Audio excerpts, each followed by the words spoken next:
All right, it is a week of nostalgia, and I am collecting some items for my daughter's birthday and came across this travel journal that I did. Not in completion, but did a pretty good job capturing my maiden voyage to Europe, which is also how I ended up in Holland.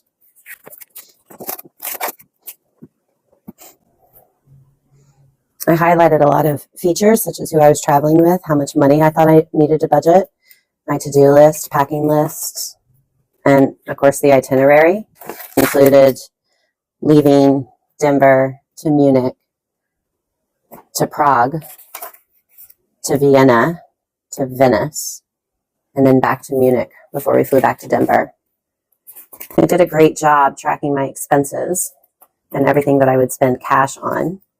And then in this journal, I added the memories, like my favorite photos back in the day when we used to print photos, right? And met some interesting people along the way. And these people are still in my life. Wonderful friends I have kept along the years. This clock tower is of famous importance to me, as was the visit in city of Prague. There I am. By the way, if you ever get to Prague, go to visit this church that's called Kuntahara, and it's outside of the city, completely made of human bones. Very cool. In Prague, the Champions League had a match, and Holland was playing the Czech Republic, so it was very busy. We ventured into the city and had a wonderful dinner with 3 bottles of Czech red wine, and on to find more trouble in the form of hundreds of Hollanders dressed in bright orange celebrating football. We ended the night in a disco club dancing away to American hits.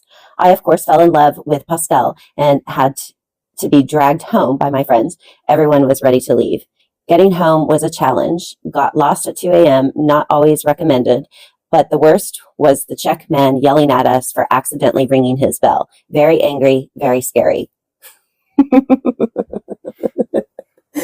But the dinner and wine was very memorable.